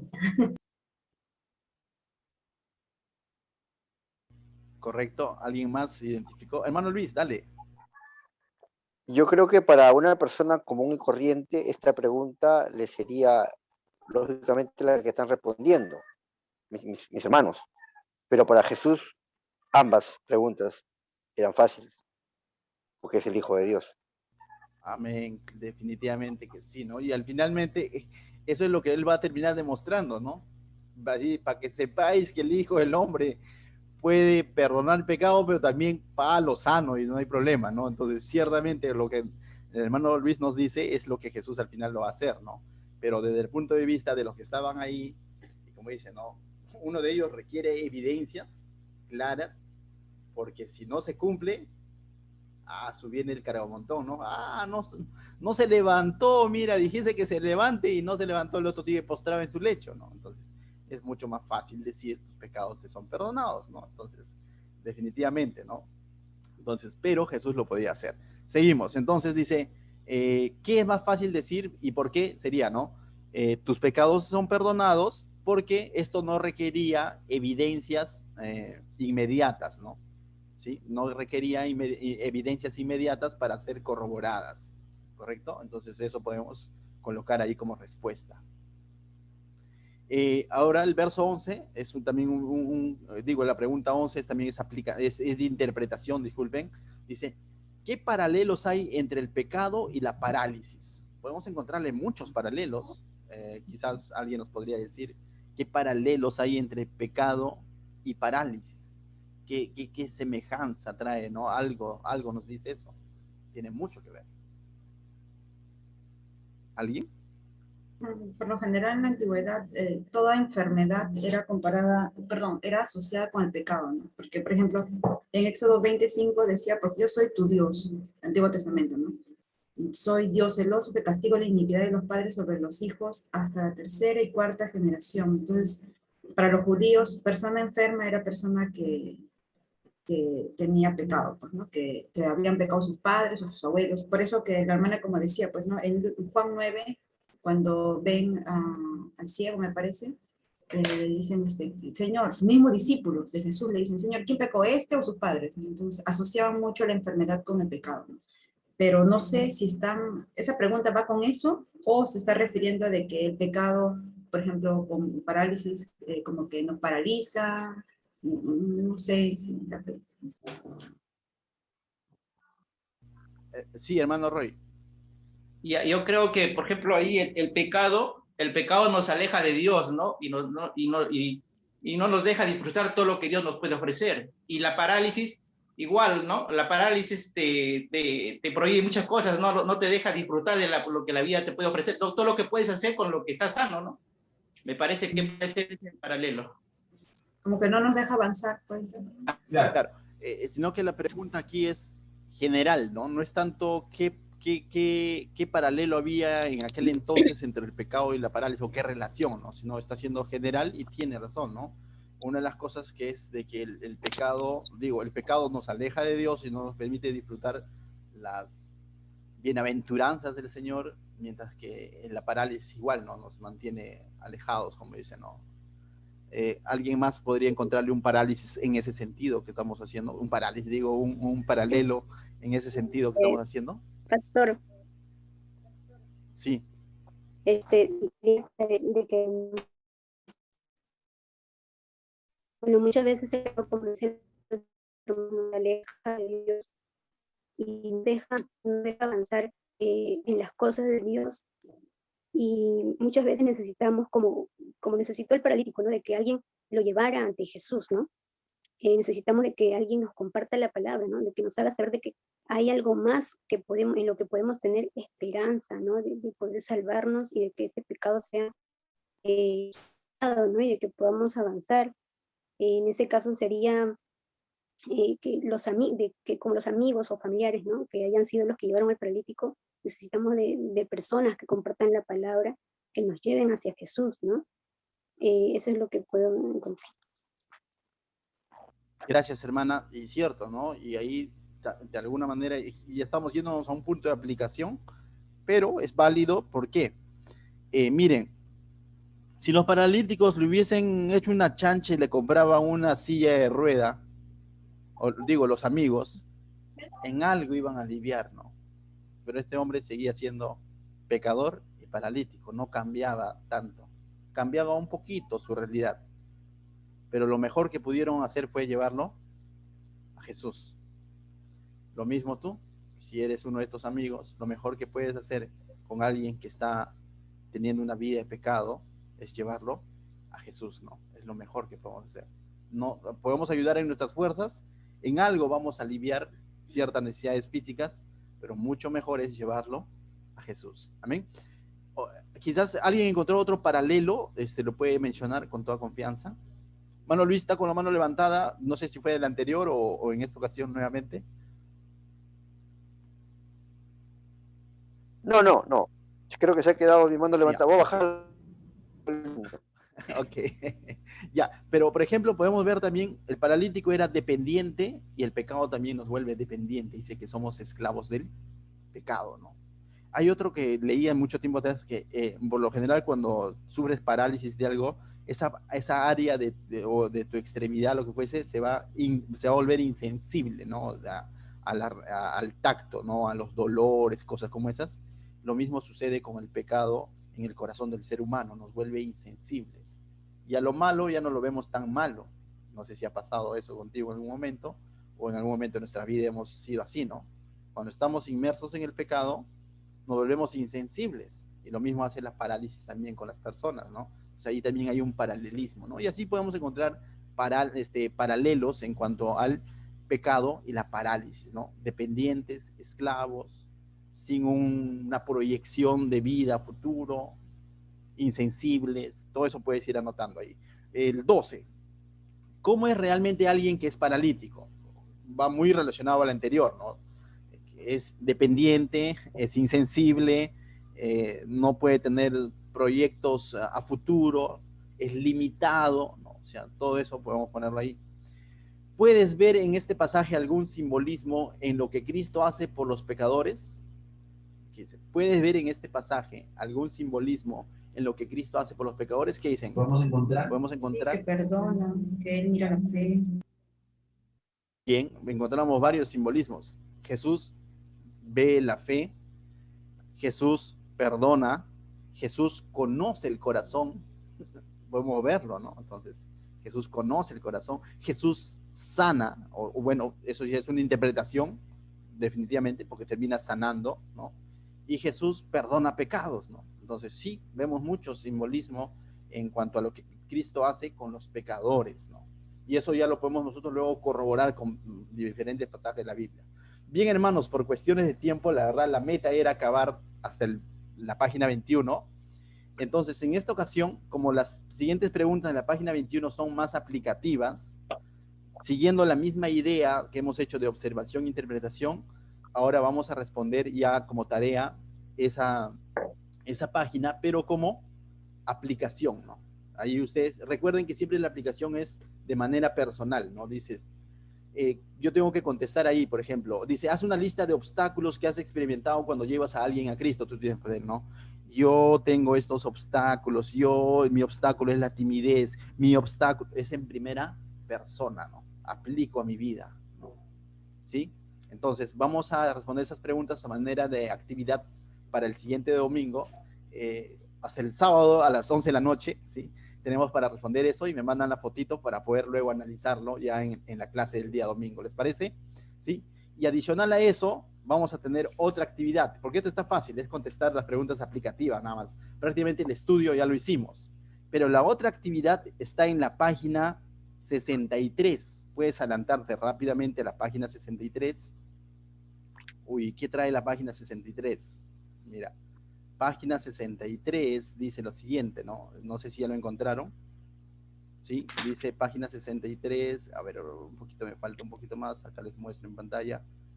Ajá, acá está, página 63. Tarea opcional, pero para nosotros es una tarea obligatoria. Dice, es un texto narrativo idéntico que está en Juan capítulo 13, el verso 1 al 20. Vamos a hacer el mismo análisis que hoy hemos hecho con Marcos capítulo 2. ¿Les parece? El mismo análisis durante toda la semana. Entonces tienes más tiempo como para leerlo y ir respondiendo las preguntas que te hacen ahí. Entonces vamos a desarrollar de la página 63 a la 66. ¿Les parece? Es prácticamente idéntico, pero con ese relato que está ahí. Entonces vamos a llevarlo a la práctica, pero ya no en 2 horas, sino vamos a hacerlo en una semana. Y el próximo domingo afianzamos un poco en ello también. ¿Les parece? Muy bien, hermanos, yo creo que la hora nos está ganando. Vamos a orar para despedirnos esta mañana. Entonces voy a pedir, hermano Luis, ¿podría despedirnos en oración?